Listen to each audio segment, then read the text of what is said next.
Est-ce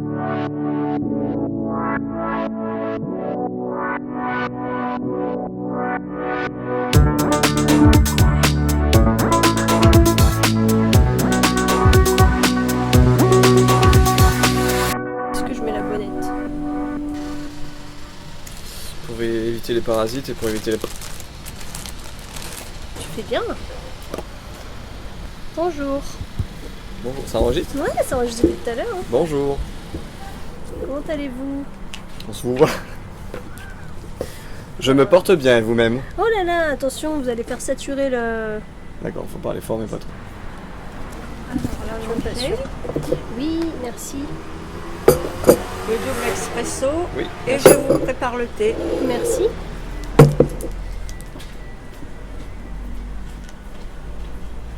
ASMR.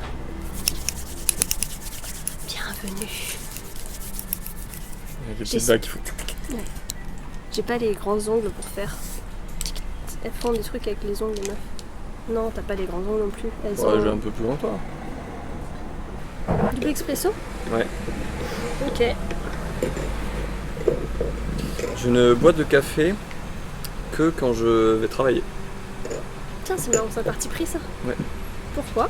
Parce que sinon je pars du principe que c'est pas grave que j'ai pas d'énergie et c'est normal et Ah ouais? j'aime bien me vautrer un petit peu dans ma paresse. Et tu sens l'énergie quand t'as pris un café?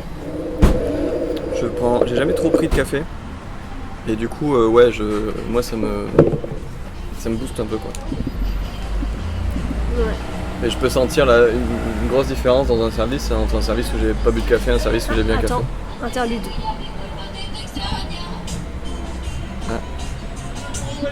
Tant pis pour les droits pour le podcast. Oh.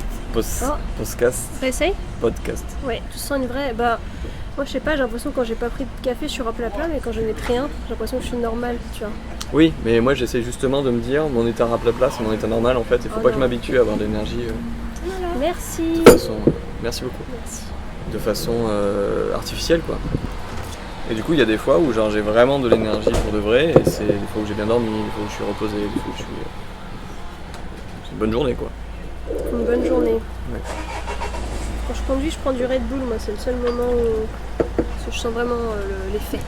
Un peu Ouais. euphorisant et un peu... Bah si, moi ça me le fait moins maintenant, mais au début quand je commençais à conduire, je m'arrêtais souvent pour aller dormir. petite odeur d'urine. Mais je pense que c'est parce qu'il y avait un stand de poisson. Des fois ça ressemble. J'ai pas trop l'urine. T'as pas trop l'urine? Oui je vois. Non mais Tu vois pour moi ça sent plus poisson effectivement que l'urine. D'accord. Mais je vois ce que tu veux dire. Bon, alors t'es pas parti en vacances cet été? Non. Brièvement un week-end. Et sinon j'ai des potes qui sont venus et je prévois pas de partir en octobre. C'est le Japon, la prochaine destination? Non, c'est octobre, c'est l'Auvergne. C'était la Drôme à une époque, pas trop si. Ah, ouais. Oh, peut-être... Oui, oui. Peut-être quand même. Il paraît que c'est joli. Et le Japon, c'est avril. Tu pars avec un pote. Ouais. Que tu connais depuis longtemps? Ouais.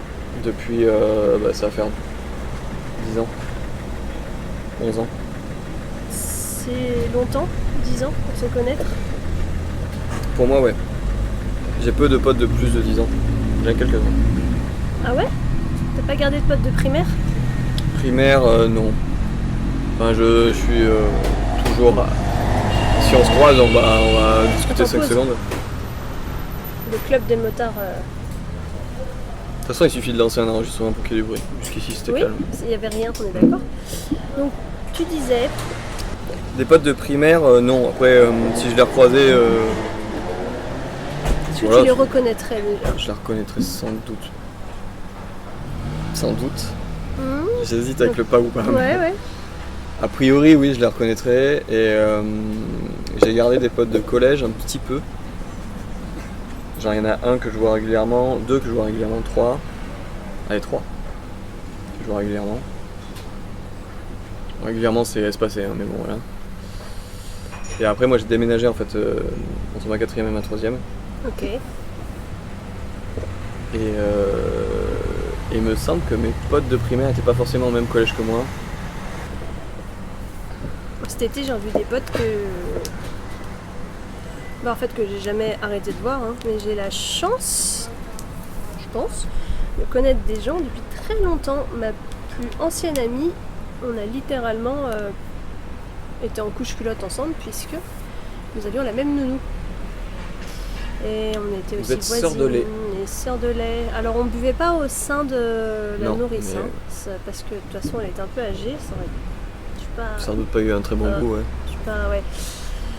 C'est Donc, pas tant kink, ouais. hein, mais- Et d'ailleurs on faisait croire à tout le monde au collège qu'on était sœurs pour la déconne, ce qui fait que c'est resté pendant longtemps. Et il y a beaucoup de gens qui me parlent encore d'elle comme de ma sœur. Voilà. Autour de moi, il n'y en a pas tant que ça, des gens qui ont gardé des amitiés depuis aussi longtemps. Souvent, il y en a un qui a perduré dans le temps. Je pense que c'est parce que, comme j'ai Il y en a grandi... un, quand tu dis il y en a un, il y a un ami qui a perduré dans le temps? Non, en général, il y a des gens, dans les gens autour de moi, ils peuvent avoir un ami qu'ils connaissent voilà. depuis très longtemps. Mais pas autant que moi, j'en ai beaucoup. De primaire, partout où je vais, en fait, je garde des amis. Je pense que ça a été favorisé par le fait qu'ayant grandi en banlieue, bah, on a été dans des primaires et après, tu sais, c'était les collèges de secteur. Quand t'es à Paris, par exemple, c'est vachement moins... j'ai l'impression que c'est vachement moins présent. Et... Ça fait que tu restes avec les mêmes gens, ça. Ouais, tu restes avec les mêmes gens. Et puis après, ceux que tu avais perdus, tu les retrouves parfois au lycée parce qu'il n'y a pas de temps de lycée que ça. Puis souvent, ceux qui étaient en privé restent en privé. Donc voilà, il n'y a pas trop de nouvelles têtes. On avait vraiment cette sensation quand il y avait quelqu'un de nouveau. Tu vois, on savait que c'était un nouveau, il n'était pas de la région. Je suis pas très sûre que ça se vérifie dans les collèges, lycées à Paris. Tout le monde vient d'un peu partout. Ouais. Attends. Je réfléchis à la campagne. À la campagne, on sait d'où, on sait que c'est un nouveau et on sait d'où elle vient, la personne. Et c'est À sa la famille campagne, qui a bah oui, repris. ouais. Parce Alors, que moi, pour le coup, j'ai grandi dans un village. Le collège était dans un autre village. Et c'est pas des villes, hein, c'est des villages, quoi. Et c'était pas les mêmes. Et il y avait du coup les enfants de mon village qui allaient à d'autres endroits au Ah oui. collège.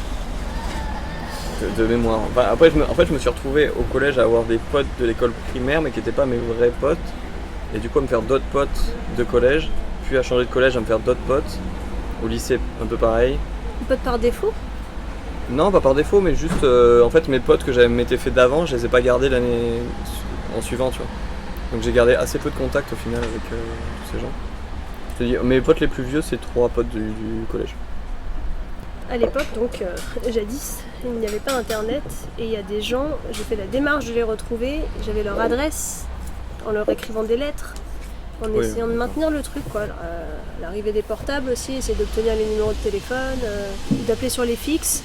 Après avec Facebook c'est quand même beaucoup plus facile de se retrouver, mais ça demandait un vrai effort de rester amis. Ouais. Ce qui fait que cette amie dont je te parle, elle est en couple avec un ami que lui j'ai connu en 6ème. Et Ouais, aujourd'hui, tout jeune quoi. ouais, lui je l'ai connu donc on avait 11-12 Je ans. veux dire, c'est un tout jeune ami, c'est tout récent. Oui, c'est récent. Ouais. Et ils ont 2 fils.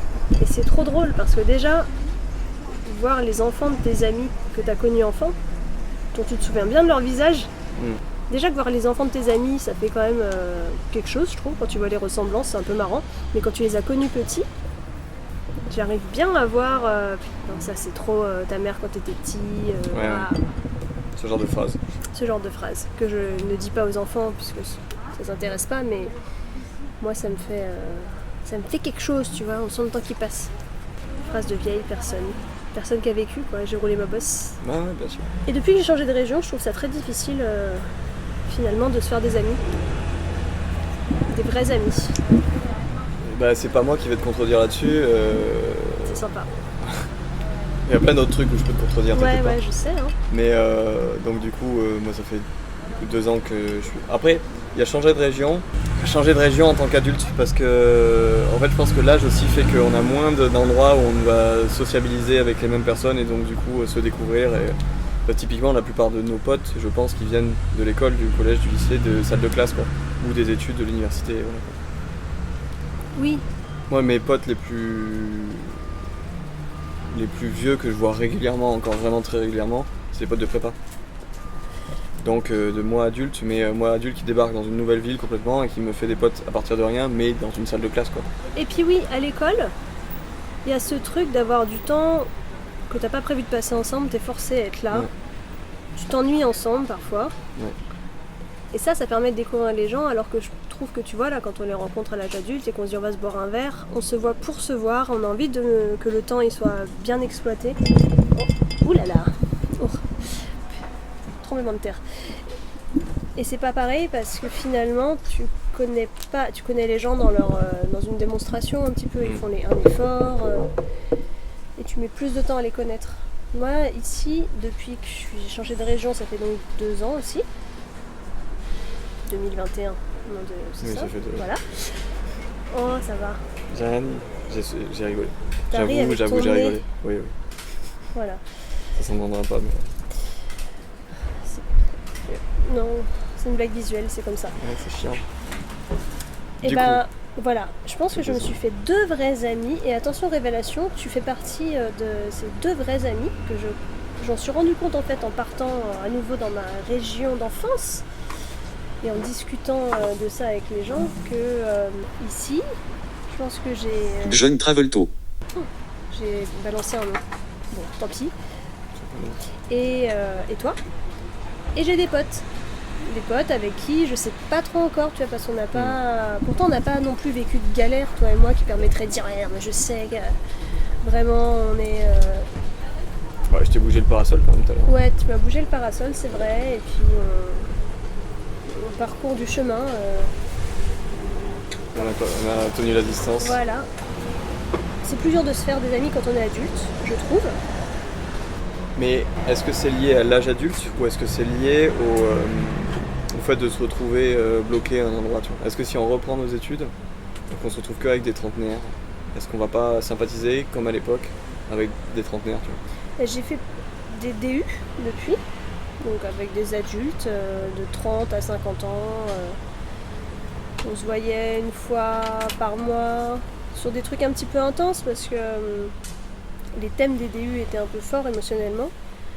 J'ai pas développé d'amitié à part dans le premier DU, peut-être avec des profs, des intervenants, et après c'est des amitiés de loin en loin quand c'est jamais, presque jamais revu hors contexte. Donc c'est pas mais tu vois, exactement quand même, pareil. quand on est jeune quoi. Oh là là. Et tu sais on est bloqué genre une vingtaine, trentaine, quarantaine d'heures par semaine Ouais. au même endroit, tous les jours, avec les mêmes gens quoi.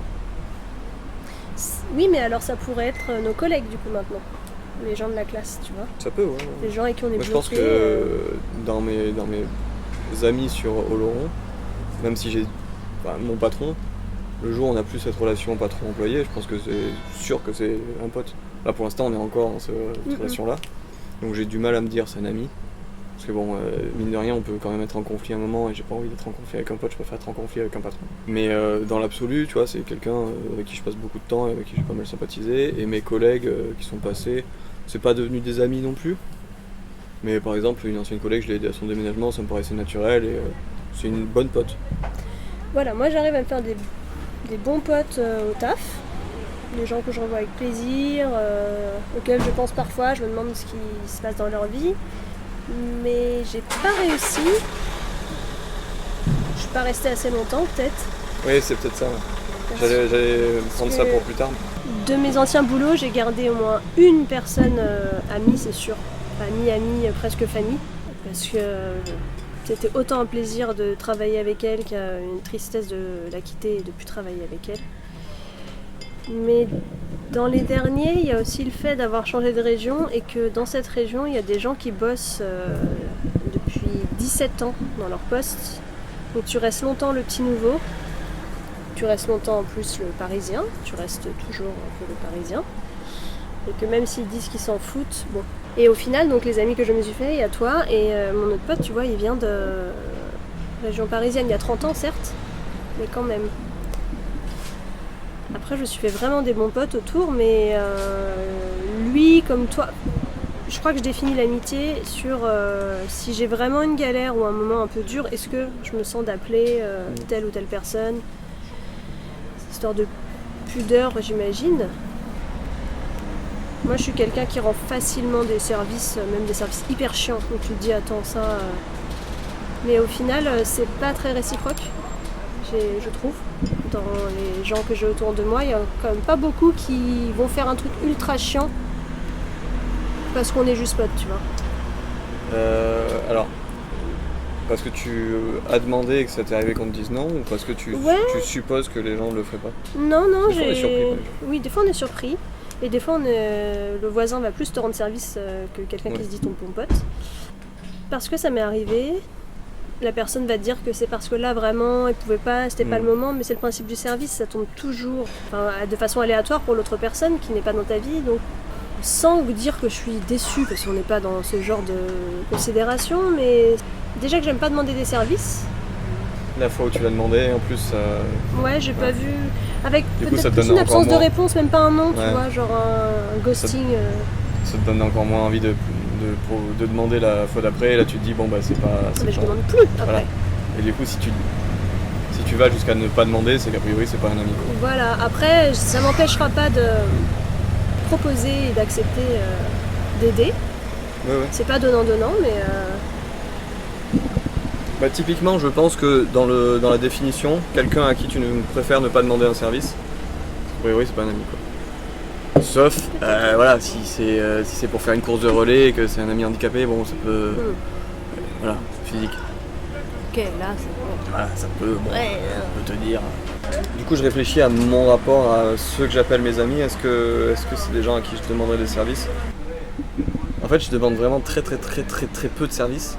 Et du coup j'ai pas l'impression que... Parce que mon meilleur ami, avec qui je vis, avec qui j'ai vécu, avec qui voilà, ça s'est toujours très bien passé, c'est pas forcément quelqu'un à qui je demanderais un service Ah ouais. si on était tu vois, un peu éloigné. Parce que je pense que si c'est un truc qui le fait chier, il y a moyen que... Tu dis non. Et en vrai, il y a moyen qu'ils disent oui aussi, et s'il me dit oui, ça veut dire que c'est vraiment, tu vois, genre, c'est waouh. C'est putain. Et pourquoi pas alors lui demander alors? Parce que je demande pas en général, mais c'est juste, là je me faisais la réflexion de, si ça se trouve pour moi, il dirait oui. Mais c'est vraiment, ça veut dire, Là t'es spécial, ouais. pour lui c'est un gros truc, je pense.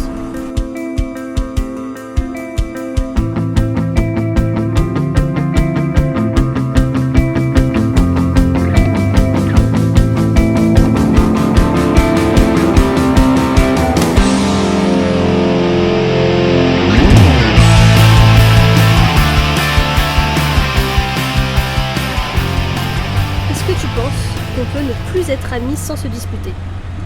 Je pense que oui. Donc j'explique, par exemple une amitié qui s'étiole, on se parle plus, est-ce qu'on sait qu'on est toujours amis? Je pense qu'on le ressent, et après on le vérifie quand on se voit, quoi. Et des fois tu revois des gens et tu te dis ouais bah, c'est plus mon ami, c'est normal, la personne a changé. En bien ou en pas bien, mais c'est juste la personne avec qui j'étais ami, c'est plus celle-ci. Est-ce que tu peux peut-être redevenir ami avec la part de la personne avec qui tu étais ami va rester, et donc du coup tu restes ami. Et il y a des gens qui vont changer à ce niveau-là, mais ça reste des personnes agréables pour toi, donc tu vas peut-être redevenir ami avec. Et après il y a des gens avec qui voilà, c'est pas grave, quoi. Moi mes amis de primaire typiquement, je pense qu'on est plus amis. Là, je n'ai pas cité d'amis de primaire, j'ai cité des amis de collège parce qu'en primaire, je sais où ils sont, je sais ce qu'ils vivent un petit peu, mais on n'a plus grand chose en commun et je pense qu'ils se retrouveraient pas. Je pense que je corresponds plus du tout à la personne que j'étais et eux non plus. T'as des gens qui étaient ton ami et que tu considères plus comme ton ami maintenant? Même s'il n'y a pas eu de dispute, que vraiment, Ouais. Est-ce que J'en ai si en cette tête. personne... Comment t'en as en tête? Ouais. Est-ce que si cette personne était dans la grosse merde, est-ce que tu irais l'aider? S'il m'appelle moi, ça veut dire qu'a priori, dans une merde. Ouais. Mais oui, j'irai bien sûr. Mais après, moi, on s'est connus, mais là, on s'est éloignés. Si t'en viens à m'appeler moi, c'est qu'a priori, faut que quelqu'un y aille et je vais y aller, quoi. Parce que t'as vraiment besoin, quoi. Mais tu voulais dire, genre, en mode, parce que elle me considère comme un ami et moi pas forcément ou... Non, je repensais en fait, moi il y a des gens qui sont plus mes amis et même avec qui il y a eu Une clash. un clash ou un point final. Et je crois que je serais bien incapable de ne pas accepter d'aider s'il y avait besoin d'aide, quoi. Mais est-ce que c'est lié à l'amitié ou est-ce que c'est juste lié à un côté rendre service, quoi? Parce que moi, j'ai du mal à pas apporter mon aide à quelqu'un dans le besoin. Alors il y a ça, mais il y a aussi au regard de ce qu'on a vécu. C'est-à-dire que même si la fin a été pourrie, je me dis bah ouais, mais s'il y a eu 20 ans de belle amitié et un événement, on regarde ces 20 ans et de ce qu'on a été. Tu vois, comme je vais pas jeter les photos des bons moments où on était ensemble. En me disant comme une rageuse, voilà. Je pense à une personne en particulier qui aujourd'hui n'est vraiment plus. Enfin, pour moi, c'est fini, vraiment. Et j'ai du mal à imaginer qu'on puisse redevenir amis. Je vois pas comment, ça m'intéresse pas. Mais je pense que si elle avait besoin de mon aide, je suis presque sûre que je serais prête à faire des choses vraiment engageantes. Après, ça m'est jamais arrivé, hein, parce que les gens sont fiers et effectivement, ils viennent pas forcément me demander de l'aide. Bon, c'est vrai que j'ai du mal à dire non dans les services, donc ça biaise le truc. Mais est-ce que tu as du mal à dire non parce que t'en as vraiment pas envie et tu voudrais dire non mais t'y arrives pas? Ou parce que ça te paraît normal d'aider quand... Parce que moi j'ai du mal à dire non entre guillemets, mais je pense que si je voulais dire non, je le ferais. Ça me Parce paraît que j'ai normal. pas vraiment envie de dire non en fait. Ça me paraît normal d'aider, il y a des trucs où je suis capable de dire non. Tu vois, si c'était oh c'est la misère sexuelle, aide-moi s'il te plaît, j'ai besoin bah non, écoute, désolé. Non, il y a des trucs où je peux complètement laisser les gens dans leur merde si j'estime qu'ils pourraient sortir un peu les doigts et que je vais faire partie du problème si je les aide. Je sais pas si c'est mon éducation, mais je trouve ça normal d'aider, si tu peux. Après, je sais que voilà, il y a des choses que je trouve normales en termes de ce que je suis capable de faire, qui ne sont pas en réalité si normales, dans le sens où il n'y a pas autant de gens qui feraient ça. Et je l'oublie, c'est quand on me rappelle en me disant non mais attends, là tu te rends compte ce que tu vas faire? T'es sûr tu veux l'aider à ce point? Je dis quand même, si j'ai la capacité, la notion d'effort, elle disparaît, quoi. Ouais, le temps, l'effort. Après, il y a d'autres ressources que... Ça dépend à quel point tu es proche de quelle ressource. L'argent, ça peut être une ressource. Par exemple, moi, je sais que j'ai aidé des gens financièrement. Ouais. Parce que j'ai été aidé financièrement aussi à une époque où j'étais dans la merde. Mais je sais que je suis beaucoup plus libéral sur mon temps et mon effort que sur mon argent. Et c'est le tout, c'est toujours des ressources, quoi, que tu choisis ou pas de consacrer à d'autres. Est-ce qu'il y a des paliers d'amitié? Est-ce que je consacrerai plus ou moins de choses à des personnes en fonction de mon degré d'amitié avec eux? Je suis même pas sûr. Ah ouais. Tu vois, genre moi j'ai l'impression d'aider en fonction de ce que je peux faire et pas en fonction vraiment de mon affinité avec la personne, quoi. Moi aussi. Bon, après, si c'est des inconnus, ils vont pas me demander, donc voilà. Si, moi figure-toi que les inconnus me demandent régulièrement de l'aide et j'accepte quasi systématiquement. Même sur des trucs très chiants, genre monter un meuble chez eux. Un truc où vraiment... Les seules fois où je refuse, c'est que je peux pas, parce que j'ai pas le temps, je suis en train de faire autre chose. Et en effet, c'est pas lié vraiment à l'affect que j'ai. Ce qui me fait me dire que finalement, ça veut pas dire qu'on est toujours amis et que c'est tant on regarde l'amitié qu'on a eue, même si tout à l'heure j'ai dit un truc comme ça, mais plus parce que la solidarité, je trouve que c'est quelque chose de tellement précieux. Tu vois, tu sais filer des coups de main. Je crois que c'est trop important dans mon système de valeurs pour que je puisse refuser.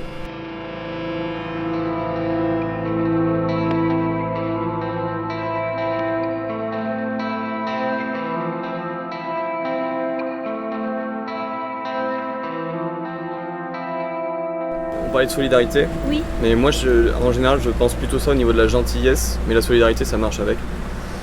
C'est qu'en fait, souvent, les gens vont dire non mais moi, je suis trop gentil. Non, t'es pas trop gentil. T'es naïf peut-être. Des fois, tu es gentil avec des gens avec qui il faudrait pas être gentil, peut-être. Mais t'es pas trop gentil. C'est très très bien d'être gentil et d'être autant gentil. Le problème, c'est les gens qui abusent. C'est pas toi, c'est pas ta gentillesse. Ouais, c'est vrai. Du coup, il faut apprendre à reconnaître les gens qui abusent et essayer de les éviter, mais ça c'est autre chose. Mais par contre, il faut surtout pas arrêter d'être gentil. Non. Être gentil, c'est très très important et c'est de plus en plus important dans ce monde de merde. C'est important et c'est dévalorisé. Oui, voilà, complètement. C'est genre, c'est naïf, c'est crédule, c'est bisounours. Trop bon, trop con. Voilà, trop bon, trop con, typiquement. Ça m'énerve. C'est pas le bon le problème. Oui, et alors une autre catégorie que j'ai, c'est C'est les gens qui me disent avant j'étais gentil, après je suis tombée sur des connasses, des connards et maintenant je suis méchant. Pour moi ça c'est des gens qui ont toujours été méchants, mais qui faisaient semblant d'être gentils. Et en fait on fait gagner la méchanceté en empêchant la gentillesse quoi. Parce que les gens ont tellement peur de se faire abuser en tant que gentils que du coup ils vont se réfugier dans la méchanceté. Du coup ils vont abuser des gentils en fait. Donc c'est pas bien, faut arrêter de faire ça. Faut faire le bien c'est important. Et ce qui me vénère, c'est les gens qui te disent on n'est pas chez les bisounours. Mais ferme. Quoi ? D'abord les bisounours. À force qu'on me dise ça, je suis retournée voir l'histoire des bisounours. Jamais regardé. Donc je ne vois pas pourquoi cette expression est utilisée, parce que les bisounours, chaque ours avait représenté un peu une émotion. Ouais. Et c'était pas du tout un monde de bisounours. De bisounours. Il y avait quand même bisounours grognons, puis il y avait un nuage, ils avaient des pouvoirs. Quand bien même, ça reviendrait à dire qu'être gentil, c'est être un con. Voilà, je dis. Un débile, mais au sens à la fois faible. idiot et puis faible quoi. Oui, ouais. Mais il y a cette notion-là, oui, genre la gentillesse c'est une faiblesse et les gens vont abuser de cette faiblesse, du coup faut être fort et faut être méchant. C'est absurde.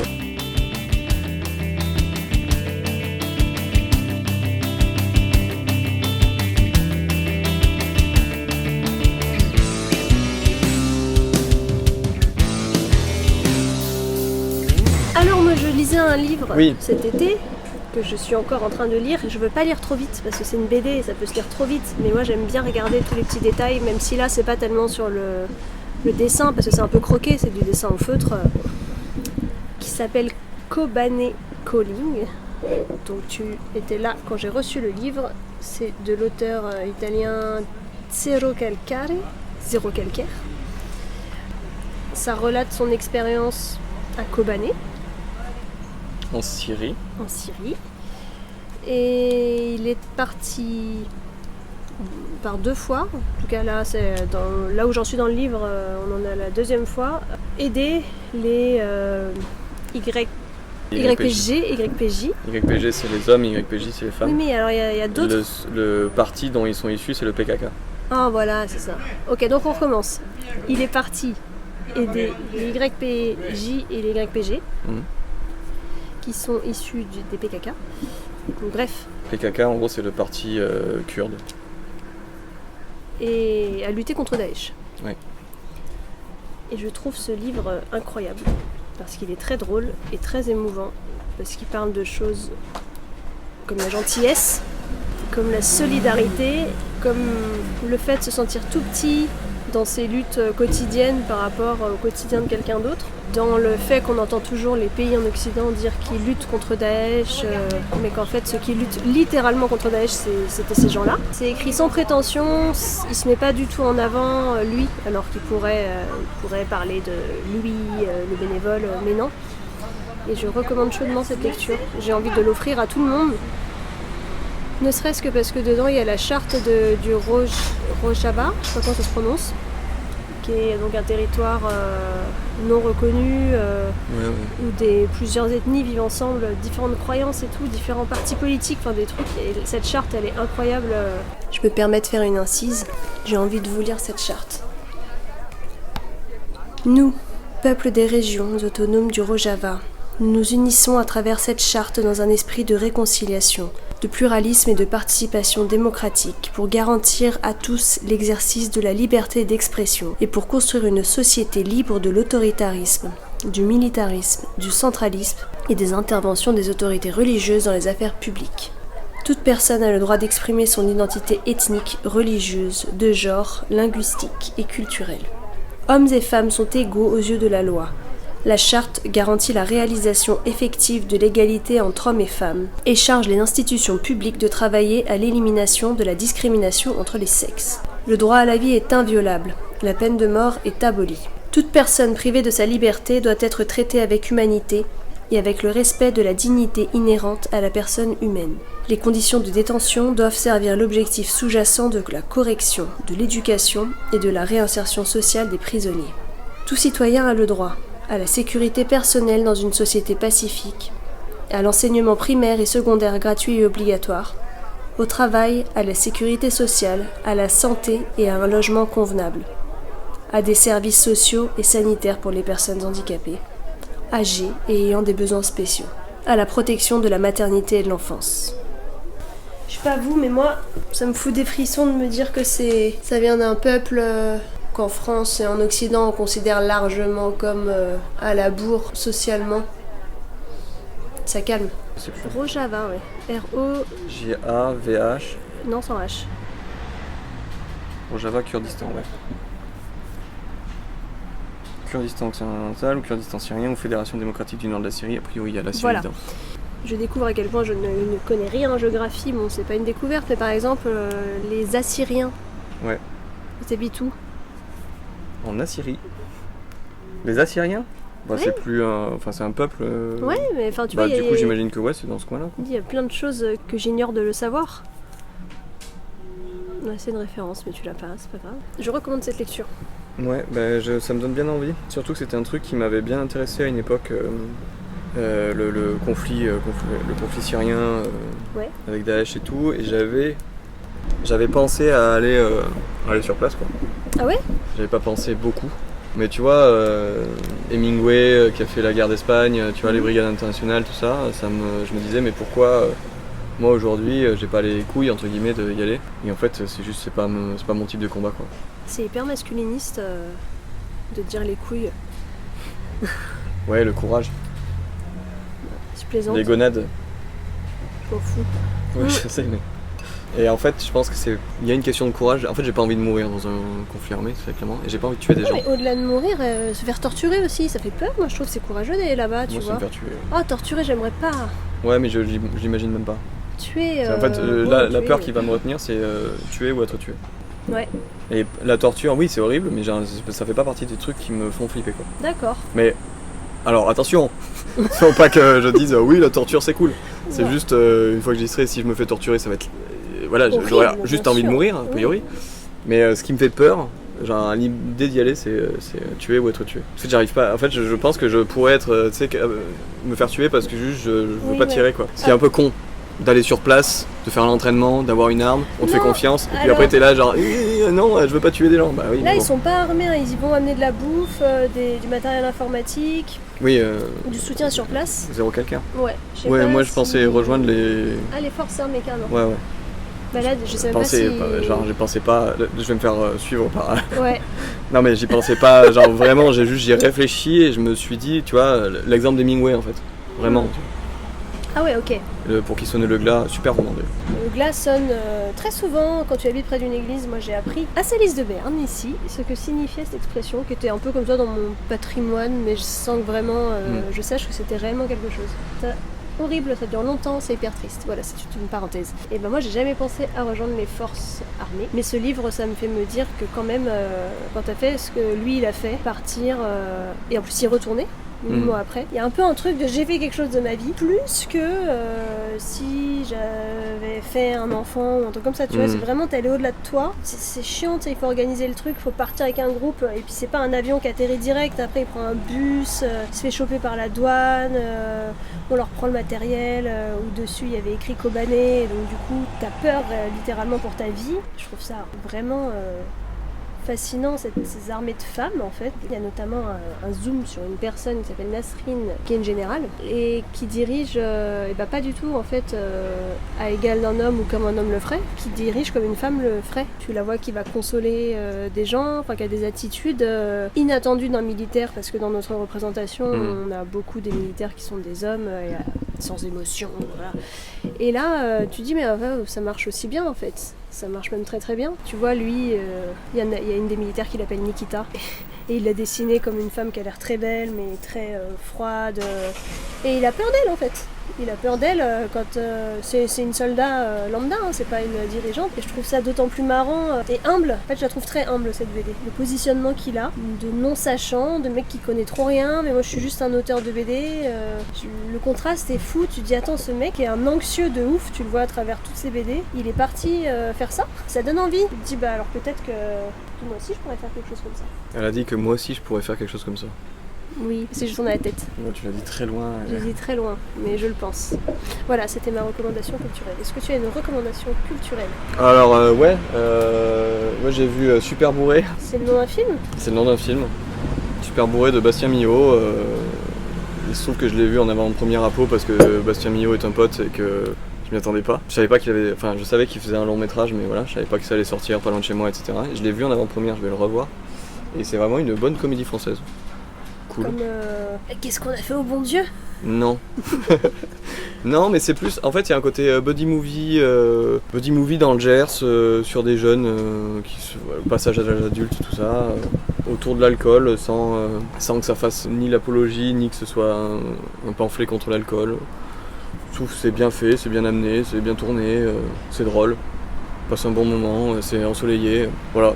Je trouve qu'il a fait un super taf et je sais pas si toi ça te fait pareil, mais quand je vois des œuvres de potes, en général j'ai toujours ce truc de ouais j'aime bien mais c'est un film de potes, tu vois. Tu sais, j'ai un petit peu ce truc qui me retient et ça me faisait un peu pareil avec Dupieux. Dupieux j'étais un peu en mode ouais mais c'est un film de potes, alors que c'est pas un pote à moi Dupieux. Ouais, et puis qu'il faut voir Yannick parce que Yannick c'est fantastique. Alors moi j'ai pas beaucoup de potes qui font des films, donc je peux pas répondre à cette question correctement. Mais Super Bourré, on peut le voir où? À partir du 30 août dans à peu près tous les cinémas. Ah oui, donc Il va y avoir une sortie nationale Ah ouais, bah à super. partir du 30 je crois. Eh ben, j'irai le voir. Et il faut aller voir Yannick, donc de Quentin Dupieux, qui est actuellement dans les salles, avec notamment le grand et magnifique Raphaël Quenard, Pio Marmaille. Georges Gardin et Sébastien Chasset. Eh ben oui, exactement. C'est incroyable.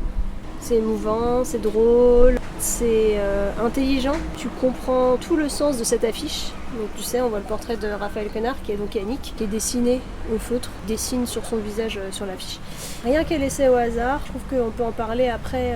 Il y a plusieurs lectures possibles. C'est court, comme souvent les Quentin Dupieux. C'est moins d'1h10 je crois, c'est 1h06 si je dis pas de bêtises. Ah waouh, Canard enchaîné. ok. Ah waouh. Je connais toutes les durées de tous les Tous films. les films, je suis TSA. Je recommande ce film et je serais curieuse d'en parler avec toi. Ouais, j'aimerais bien le voir, mais il n'est pas diffusé au long, bref. Enfin... Voilà. Mais oui, c'est un de mes objectifs. Je pense que François Clouzette. je vais le voir sans moi. C'est pas très sympa. Je croyais que c'était ton meilleur ami. Oui, mais c'est le genre de truc qu'il fait, tu vois. Ah ouais, comme ça. Ouais. Mais où est-ce qu'il va le voir du coup? Mais du coup, là, il est en déplacement. Ok. Il est en déplacement. Hein. Waouh. Très sérieux. Hein. Ouais, c'est sérieux, ouais. Il va se bourrer la gueule avec des potes. Il va donc être super bourré. Ouais, Ok. Bon bah, je pense qu'on peut s'arrêter là. tout à fait. Quelle heure est-il? Tu dois aller travailler? 16h15. 16h03, on s'en va Oh, là. ça va. Allez. Salut. Salut.